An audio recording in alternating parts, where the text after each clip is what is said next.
Alright, hey guys, welcome to part 2 of this breakdown, little two-part series. I am back. I am back with a new and clear mic, thank God.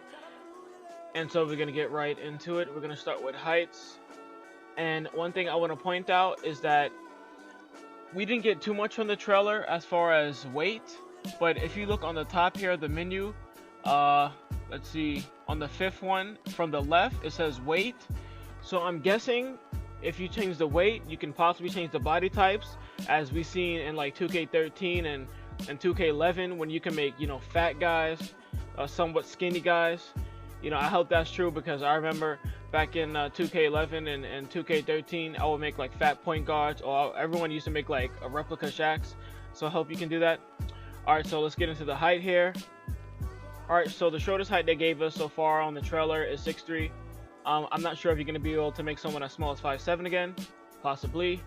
I don't see that being a benefit with the new caps this year, with 2K being realistic, with weight and height having a bigger effect than ever, I think, than I can even remember, with way more harsher caps. So here we have 6'3", once again the shortest height that we have so far to kind of review. Things that stand out is, with the shorter height, your dunking is decreased. Of course, your standing dunk, but even your driving dunk and your contact dunk. Also your rebounding and your blocking, which I like. I hope they fix blocks. I think too many people was completing too many crazy blocks. I've seen guys like 6 feet completing some crazy blocks, and they're outside players. So I'm pretty sure that's going to be tuned down a little bit. But things that kind of went up a little bit are your lateral quickness, your passing accuracy, your acceleration, your speed, of course, your driving layup. We all know speed is so important in 2K, so it'll be interesting to see who's going to try to step out the box and create someone who's not so short, create someone who's 6'9" and 6'10". So, we'll see. And speaking of 6'10", let's get into the highest height here that they gave. So let's get into the highest height that they gave us that we can review, which is 6'10". Instantly, we see a lot of red arrows here, and I hope it's not too harsh, because I felt like taller players kind of disappeared in 2K16. Everyone was 6 feet, 6'3". A lot of people were 6'7" point guards. That was so popular. I think the tallest people were if you weren't a center, you was a point guard. So I hope that changes this year. But some things that stick out to me that go down because of your height is tall, is speed, is acceleration, is vertical. I hope they're not too harsh this year like they were last year. Your ball control, your handles, your speed with the ball. Interesting, speed with the ball. So we're gonna have some players who might be faster with the ball in their hands. Your passing accuracy, your driving layup, shooting off the dribble, shooting off mid-range. So I don't know why that has to be capped. There's so many players in this league who are tall that can shoot off the dribble now. But of course, your standing dunk and your driving dunk are pretty high. Your rebounding, of course, your blocking. And so I just hope the caps aren't too hard for tall players. I hope tall players make a comeback this year. It wasn't so fun in the park just running into guards all the time. So I hope they really make a change with that. Okay, now we're going to get into the wingspan portion of the video. This is what I found most interesting about the trailer. I know everyone was kind of all into the archetypes and the styles, whatever. But I was really fascinated by what I seen from the wingspan portion of the video. Mainly because they kind of define what it means to have a long and a short wingspan. Last year, it was kind of a guessing game. The notion last year was that if you had a long wingspan, you was a better defender, you had a better shot at blocking shots. Also that you had an easier chance of getting stripped if you had a long wingspan. But this year, they actually tell us the benefits to having a long and a short wingspan. So as you see on the screen here, we have an 88 over an 88 inch wingspan, and every arrow is red. So there's no, I think this is max wingspan. I could be wrong, but I think this is the max wingspan. Every arrow's red. There's no benefit to having a long wingspan. I don't get that. So let's kind of read this a little bit. Contested shot mid-range and contested shot 3, red arrowed. I don't get it. If your wingspan is long, doesn't that mean you have a better chance of contesting shots? I don't get it. Maybe they're trying to cut back on some type of cheese they seen last year with blocks or whatever. But they're really trying to eliminate people from having these amazing wingspans. Off the dribble shot mid-range, off the dribble shot 3, open shot 3, open shot mid-range.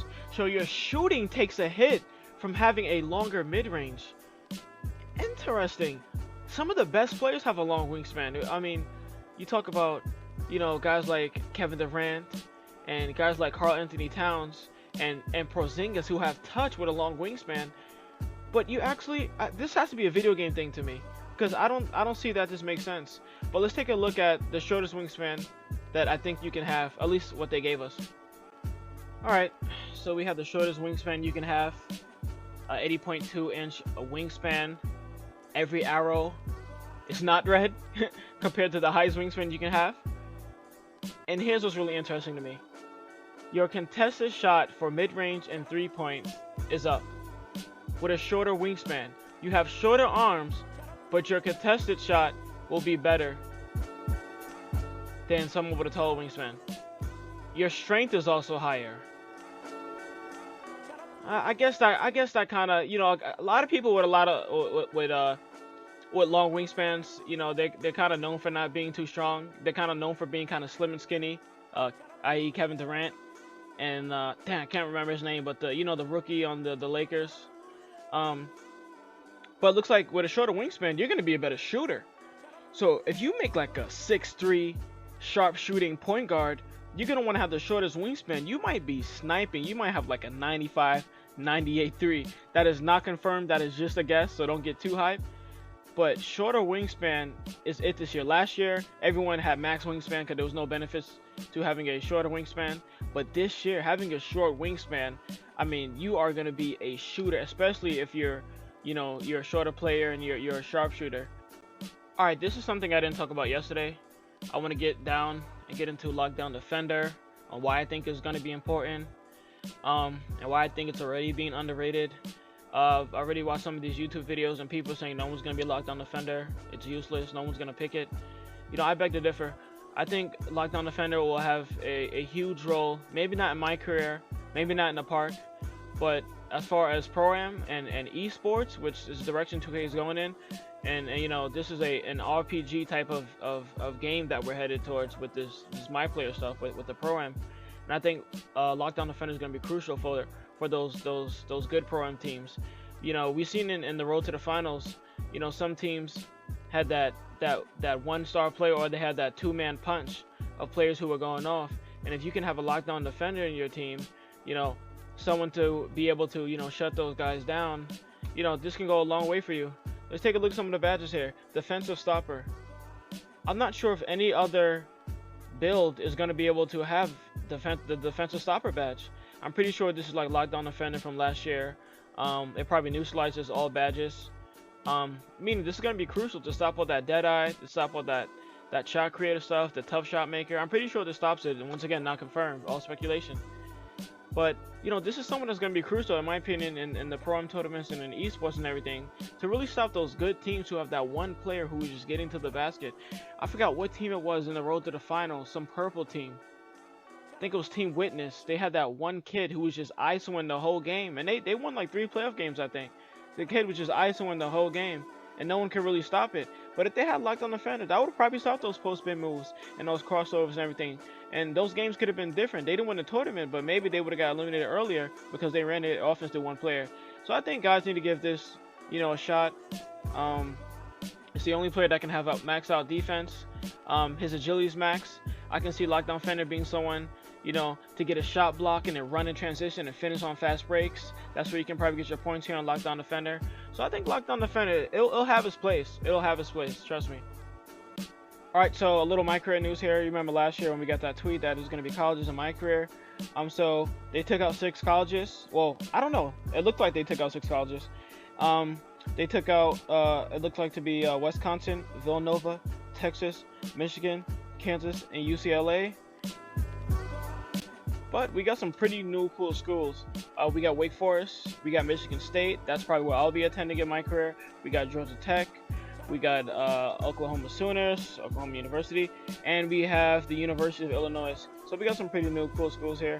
It's not confirmed that those colleges are out the game, but it looks to be by the trailer. They're not, you know, on this trailer here. You don't see their emblems. All right, so that's the end of the video. Thank you guys for checking it out. If it helped in any way or if it was kind of a bit entertaining. Please leave a like and sub for future videos. Peace.